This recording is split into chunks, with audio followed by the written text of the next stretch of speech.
Humans of the cardboard, welcome back to Just Nuts, guys. I'm taking a look at Malice today, and not just Malice today, but also Malice kind of looking forward into the next couple of sets and months, and how Malice is going to evolve pretty quickly here. And it's not even evolving with like huge swinging waves of support, but it's clear upgrades, and the deck is just going to pivot off of certain things into a new direction, I believe. And we haven't even seen it yet in the OCG because some of the cards aren't even out for them yet. So we're going to take a look at this list that I have built for right here, right now.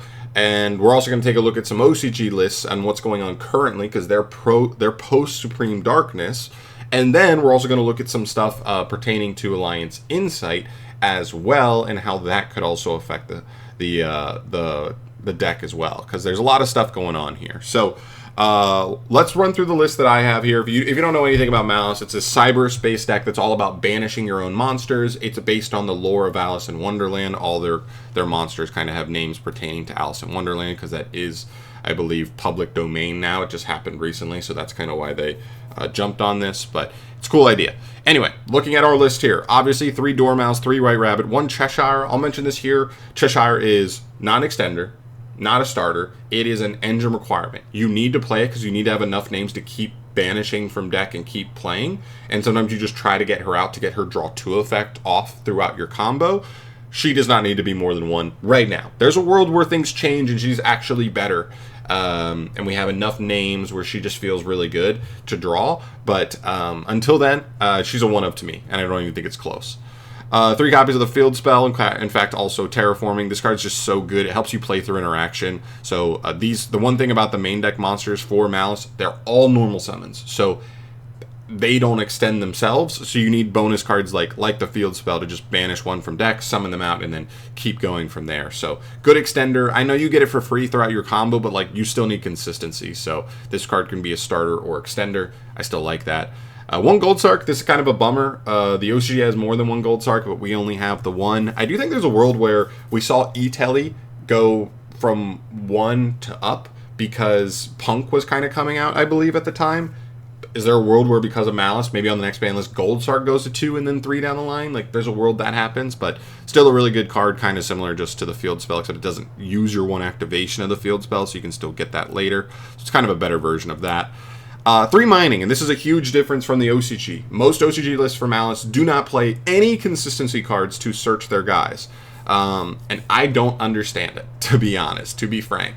They just play some pretty basic stuff. They don't play Sign Up Mining or Small World. We'll talk about that in a little bit.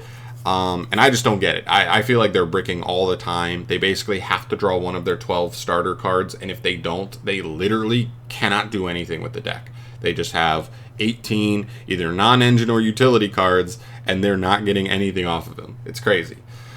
Anyway, you move to the traps. This is a really cool wrinkle in the deck. Being able to set these and activate them to turn their set by banishing your own Malice monsters is so cool. Allows the deck to dodge around Imperm Veiler type cards. So matchup wise, those hand traps become relatively worse versus this deck. But still really cool cards. They get more engine things going, and potentially interruptions as well. Really cool cards, 1 of each. That's pretty standard at this point.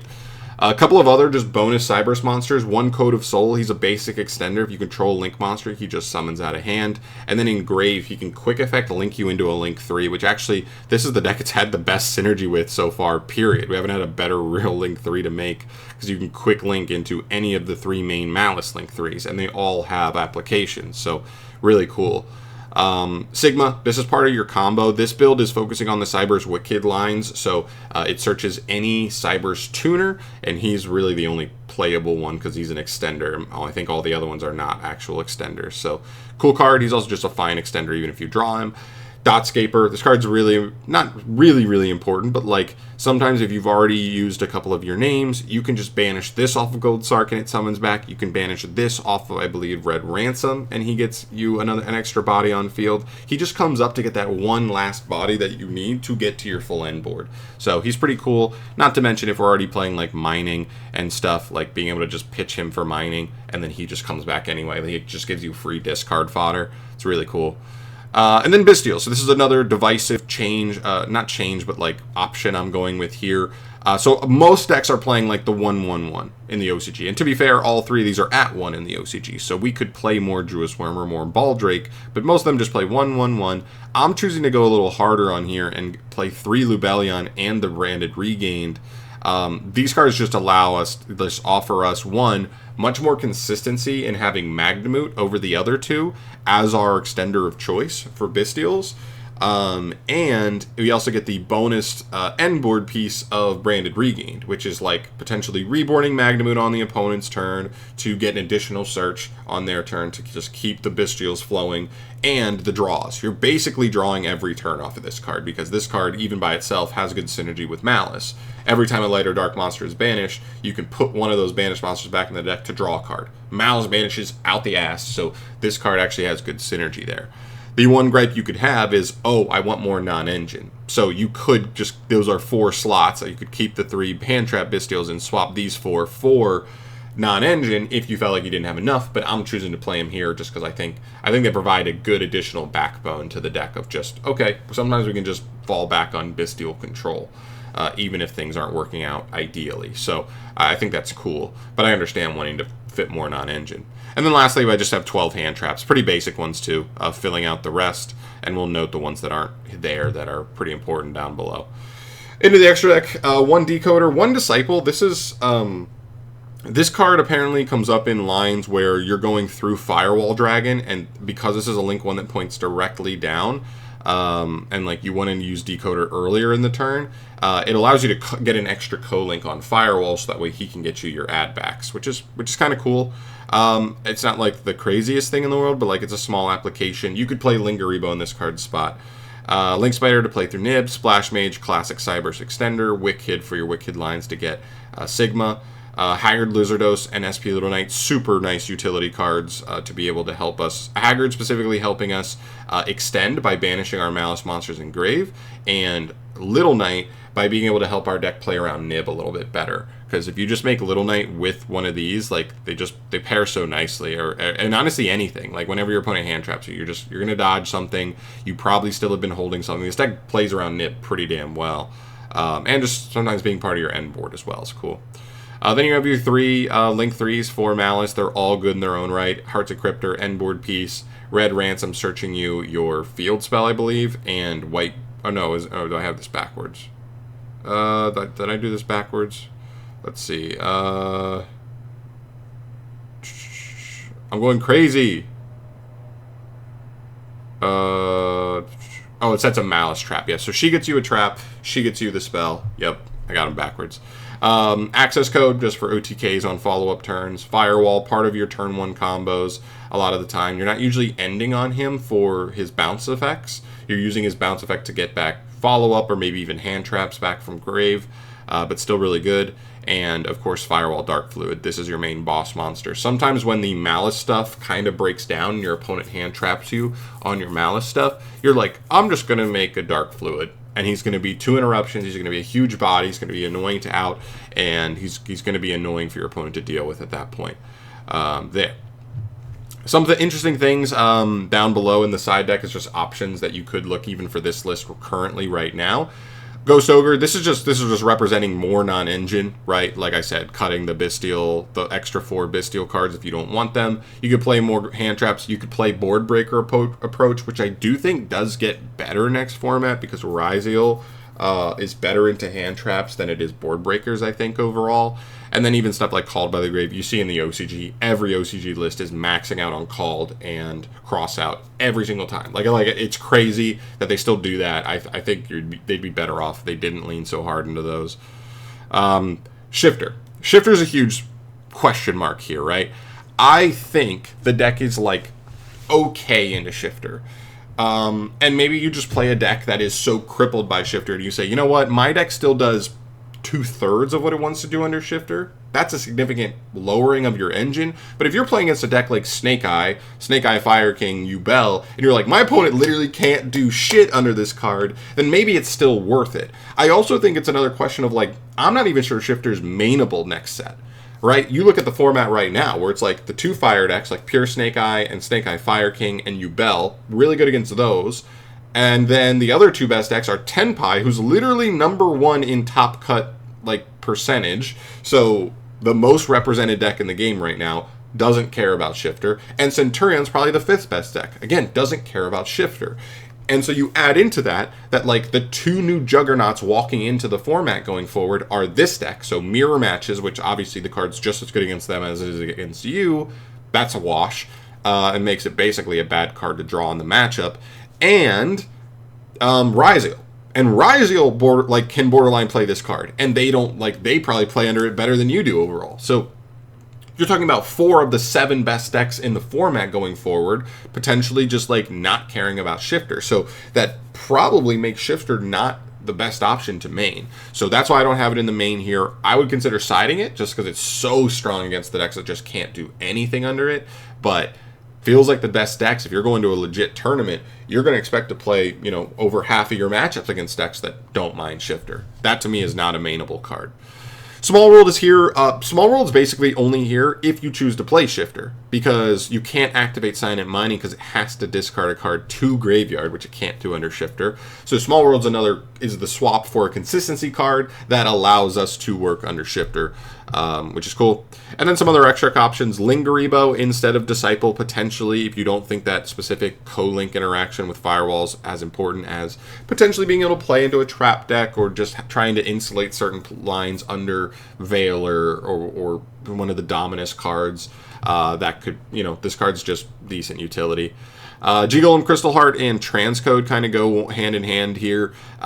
Listen, space is just too tight for these, I think. I really think you have to be playing the Dark Fluid stuff. It's the best payoff you can have once you go past your Malice engine, generically Cyberse-wise, and you just don't have enough slots to really make room for these. I think they help under Nib potentially, but that's about all we have, the ability to use them for at the moment. And the Protect Code, I've seen lists that instead of the Cyberse Wicked stuff, you're just doing lines where you're making Decoder, using Coder to make Protect Code, and then Coder comes back, you make Firewall, and then because you have Firewall, Protect Code can just come back basically for free and help you get up into Dark Fluid. It's fine. It's a fine card that just helps you put a critical mass of Cyberse bodies on the field to just make link plays. But I think the Wicked stuff's just a little bit better right now. But it's still a decent card that you can consider. And then Mirror Logic Aggregator. I'm choosing to play D-Save-Worn and Packbit here. You have to play D-Save-Worn in my opinion, but you can swap these two depending on what you like. So in my opinion, Packbit is a more powerful interruption, the way it works, but it also requires an additional discard from hand. So you're paying a little more for a little more oomph. Aggregator's free, you don't have to pay anything in terms of board advantage, but it's a weird negation because it triggers in a new chain, so it can be an awkward card that doesn't really quite negate in the same, timing wise that you need in any given scenario. So just interesting to note, you could swap these. I have Packbit here, but feel free to swap these if you like this one more. So that's basically all that I think the key deck choices you can be making right now. For the deck. Looking forward, though, right? Let's check out some OCG lists real quick from this is basically Supreme Darkness format. So this is the first list here. He actually is choosing to play one Lubellion. I think, again, he's kind of acknowledging the same thing I am, which is that Magnum is just the best one you want to see because it's not only a great extender that gets a Malice banished and gets you a body, but then it makes sure you can do that again later or just even have a bonus hand trap in hand. So he has all in the OCG, all these are at 1, so it's they can't play the full 3 Lubellion package, but you get it. Also, an interesting note, they do not play Sigma, they do not play Code of Soul, they're just on Dotscaper. Here is the additional Cyberse extender, and then it's just a million non-engine, just a million, and I just really have a hard time believing this version of the deck will be consistent enough for TCG players. The OCG is usually seems to be totally down to just play this hand trap non-engine war. I don't know if that's going to fly in the TCG. So this is just pretty cookie cutter, to be honest. They're not on the Wicked stuff. Instead, they're playing, the Appaloosa. But of course, ours is banned now, and I think that's literally the only change. Oh, the only other change is he's on Lingeribo instead of Disciple and Almirage instead of Link Spider, but Nib's also not as big a presence in the OCG either as it is here, so those choices are not insane. Also, you look at Shifter here. Shifter's pretty cool, and even the option to play Dominus Impulse is here. You use a lot of dark effects. Now, Impulse is locking you out of lights, earths, and winds, which is stuff like Dotscaper and potentially some non-engine, but you can always choose to fire those non-engines before Impulse locks you out of them, so that's not the end of the world.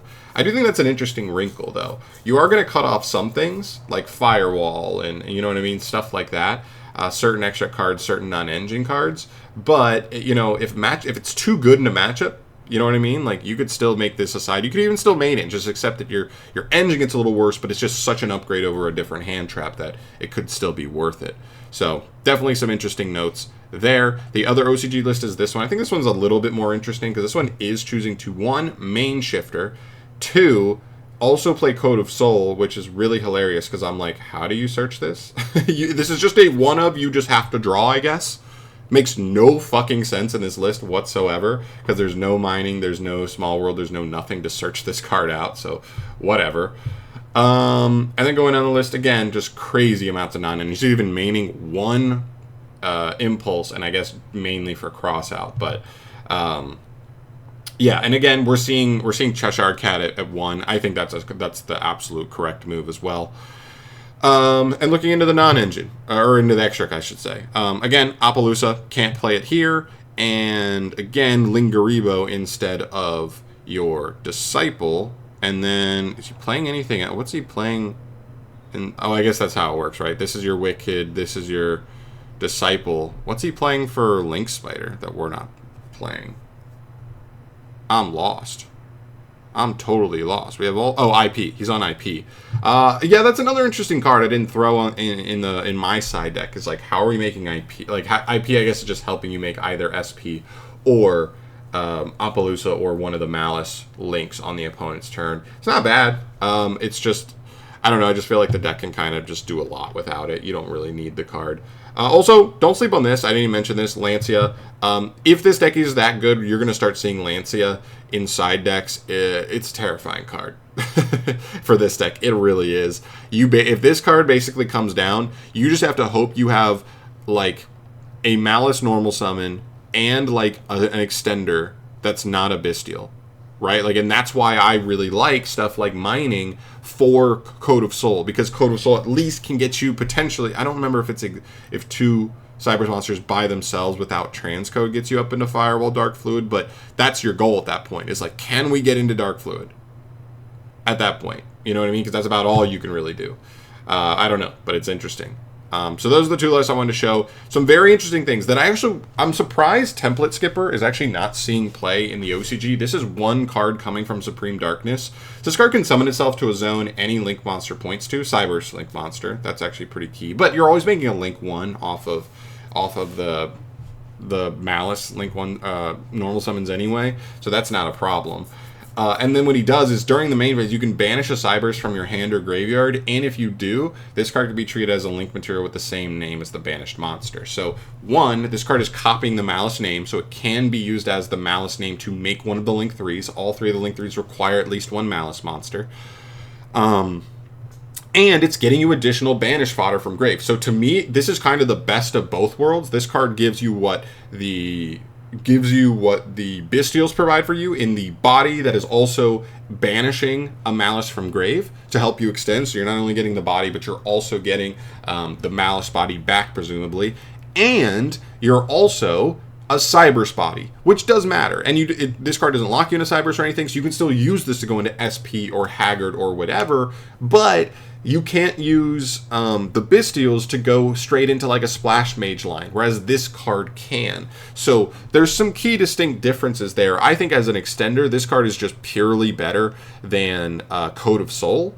But Code of Soul offers us the additional benefit of being able to quick link you on your opponent's turn. So there's definitely some back and forth you can have there. But I do think this card is like not something I would leave out of the equation. I think this card is an upgrade at extender for the deck, especially if you're on mining or small world. It's just like your new best Cybers extender searcher off of those cards if you already have a starter in hand.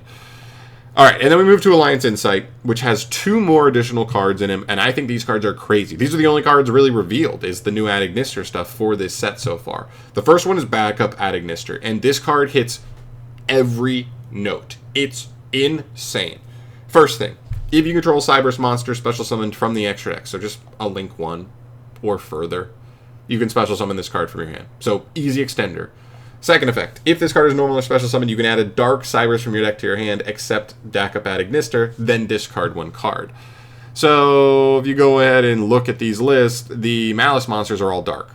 So, that's the first thing. The Malice monsters are dark, so we can just now search all the Malice monsters.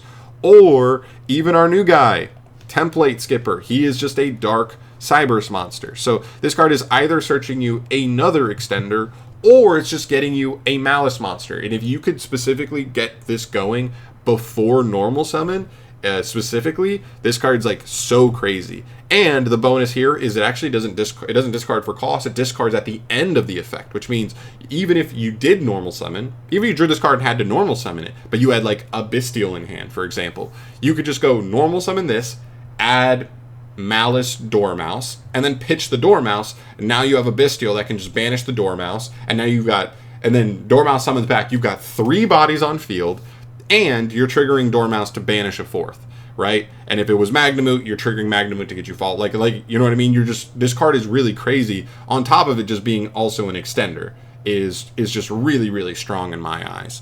And the other thing too, the last thing that's like just so understated about this card, it's a tuner. So, I have a hard time believing when Alliance Insight comes out that this card won't be a part of the deck. I have a hard time believing it won't be.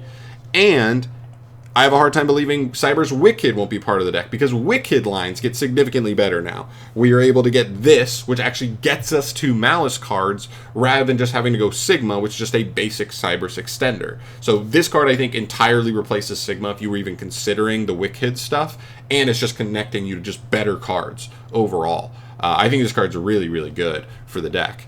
And then the last piece is this. This is the other huge, huge piece. So we're on the Firewall Dark Fluid now. Basically every Malice list is right now. It's the best win condition outside of the Malice stuff for the deck. And this card may just power creep that entirely. So this is our new boss monster. It's a Link 5. It's called Ack Code Talker, Ad Ignister. He takes any 3+ effect monsters. His arrows do not point to the opponent at all. And if it says, if this card is Link summoned, you can activate this effect. You cannot special summon other monsters for the rest of the turn, so he's the last summon you're doing, basically, after his effect resolves. Also, special summon as many Cyberse monsters with 2300 attack from your graveyard as possible to your zones this card points to, and if you do, this card gains 500 attack for each.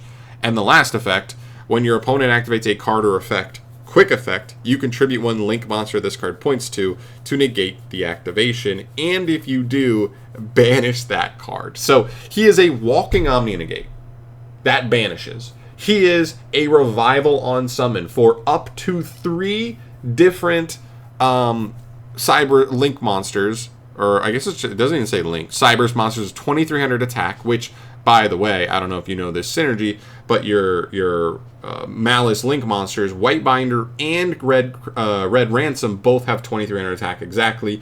And if you choose to play other stuff like potentially Transcode at that point, or Heat Soul, you know what I mean? There could be a couple others as well, which is the other point I want to make about this card, is think about this. It's not just, oh, is this card in a vacuum better than Dark Fluid? There's still an argument Dark Fluid's maybe a better interaction, yada yada, but this is where it gets super tight.